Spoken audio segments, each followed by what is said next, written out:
Welcome to fire educate. आज हम लोग क्लास 12 फिजिक्स का सेकंड डेरिवेशन करेंगे, जो कि हमारा क्या है, electric field due to dipole on axial line. हमें पता करना है कि इलेक्ट्रिक फील्ड कितना होगा डाइपोल की एक्सियल लाइन में, या आप ऐसे बोल सकते हो कि उसका डेरिवेशन हमें करना है। सबसे पहले हम लोग देखते हैं कि डाइपोल क्या होता है। जब minus charge and plus charge various small distance से सेपरेटेड रहेगा, उसको हम क्या बोलेंगे, डाइपोल। और हमें इलेक्ट्रिक फील्ड कहाँ पता करना है, उसके एक्सियल लाइन पर। तो एक्सियल लाइन क्या होगा, इधर या इधर जो लाइन ज्वाइन कर रहा है दोनों चार्ज को, उसके अलोंग जो लाइन होता है उसी को हम क्या बोलते हैं, एक्सियल लाइन। लेट से मान लेते हैं कि यहाँ पर कोई पॉइंट P है और हमें इसी पॉइंट पर क्या करना है, इलेक्ट्रिक फील्ड पता करना है। और हमें ये भी पता है कि किसी भी पॉइंट चार्ज की वजह से r डिस्टेंस पर जो इलेक्ट्रिक फील्ड होता है वो क्या होता है, KQ/r²। अब यहाँ पे हम डिस्टेंस की बात कर रहे हैं, तो ये दोनों चार्ज के बीच में जो डिस्टेंस है उसको मान लेते हैं 2L, और यहाँ जो डिस्टेंस है इसके सेंटर से जो डिस्टेंस है P पॉइंट का, उसको मान लेते हैं हम लोग x। तो ये क्या हमारा 2L है, और इसके सेंटर से यहाँ तक का डिस्टेंस कितना मान लिया हमने, x। ये 2L है, कहने का मतलब ये L हो जाएगा और ये L हो जाएगा, इसके मिड पॉइंट से आधा आधा हो जाएगा ये। अब P पॉइंट पर जो इलेक्ट्रिक फील्ड होगा वो क्या होगा, प्लस की वजह से भी होगा और माइनस की वजह से भी होगा। प्लस की वजह से किधर होगा, इस डायरेक्शन में होगा इलेक्ट्रिक फील्ड, E+, इसको लेट से बोल देते। और माइनस की वजह से किधर होगा, इधर होगा इलेक्ट्रिक फील्ड, इसको लेट से बोल देते हैं E-। अब यहाँ पे आप देख सकते हैं कि जो E+ है और जो E- है, यहाँ पर E+ का डिस्टेंस क्या है, कम है E- से, क्योंकि यहाँ पे आपको दिख रहा है कि जो इलेक्ट्रिक फील्ड है वो डिस्टेंस के इन्वर्सली प्रोपोर्शनल है। डिस्टेंस जितना कम रहेगा उतना ही ज़्यादा क्या होगा, इलेक्ट्रिक फील्ड होगा। यानी कि यहाँ से हम क्या बोल सकते हैं कि पॉजिटिव चार्ज की वजह से जो इलेक्ट्रिक फील्ड होगा वो ज़्यादा होगा निगेटिव चार्ज के कंपेरेबल में। तो यहाँ पर जो नेट इलेक्ट्रिक फील्ड होगा इस डायरेक्शन में होगा। उससे पहले हम लोग लिख देते हैं कि E+ की वजह से इलेक्ट्रिक फील्ड कितना होगा, वो हम लिख देते हैं KQ। दोनों के बीच में डिस्टेंस कितना है, प्लस से P पॉइंट का डिस्टेंस कितना है, देखो यहाँ तक x है, इसमें से L को हम कम कर देंगे तो डिस्टेंस कितना बच जाएगा, x - L, उसका स्क्वायर हो जाएगा। ये प्लस चार्ज की वजह से इलेक्ट्रिक फील्ड हो गया। अब माइनस चार्ज की वजह से इलेक्ट्रिक फील्ड कितना होगा इस पॉइंट पर, KQ/ डिस्टेंस कहाँ कितना है, यहाँ से यहाँ के बीच में, देखो यहाँ से यहाँ तक तो हमें पता है x, और यहाँ से यहाँ तक कितना है L, तो क्या हो जाएगा x + L, उसका स्क्वायर। अब इस पॉइंट पर जो नेट इलेक्ट्रिक फील्ड होगा वो बेसिकली क्या होगा, इन दोनों को ऐड कर देंगे वेक्टरली, मतलब ये क्या है, इधर है, दूसरा इधर है, तो हम बेसिकली क्या करेंगे, सब्ट्रैक्ट कर देंगे, क्योंकि इधर क्या है, बड़ा इलेक्ट्रिक फील्ड है। तो यहाँ पर नेट इलेक्ट्रिक फील्ड क्या हो जाएगा, E+ - E-।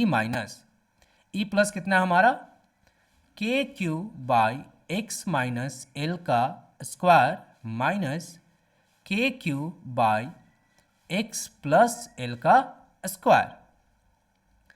अब हम KQ कॉमन ले लेते हैं, तो क्या बच जाएगा हमारा, 1/x - L का स्क्वायर माइनस 1/x + L का स्क्वायर। इसको थोड़ा सा और सिंप्लीफाई करेंगे हम लोग। KQ यहाँ एलसीएम हम क्या ले लेंगे, x - L, और ये क्या हो जाएगा, x + L, ये स्क्वायर है, तो यहाँ पे क्या आ जाएगा, x + L का स्क्वायर, और यहाँ पे क्या हो जाएगा, x - L का स्क्वायर, ये आ जाएगा। और सिंप्लीफाई हमें करना पड़ेगा, तो यहाँ पे एक लाइन ड्रॉ कर लेते हैं। तो ये हमारा E नेट क्या आ गया,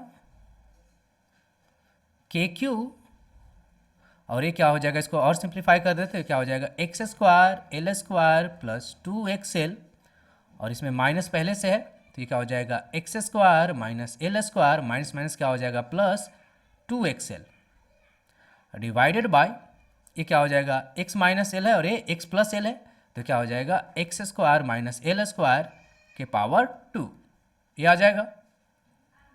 जब इसको हम और सिंप्लीफाई करेंगे तो क्या लिख देंगे हम लोग, KQ, ये कितना हो जाएगा, 2xL + 2xL कितना हो जाएगा, 4xL बाई x² - L² के पावर 2, ये हो जाएगा। इसको थोड़ा सा अरेंज करके लिख देते हैं, तो क्या लिख सकते हैं हम, 2k Q × 2L × x divided by x² - L² के पावर 2।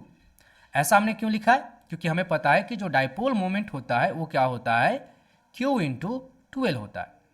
तो डाइपोल मोमेंट को हम P से लिखते हैं, तो यहाँ पे क्या हो जाएगा 2kpx divided by x square minus L square के पावर 2। तो ये हमारा क्या आ जाएगा, नेट इलेक्ट्रिक फील्ड होगा डाइपोल की वजह से एक्सियल लाइन के अलोंग। अगर हम सिर्फ यहाँ पर बात करें आइडियल डाइपोल की, आइडियल डाइपोल क्या होता है, फॉर आइडियल डाइपोल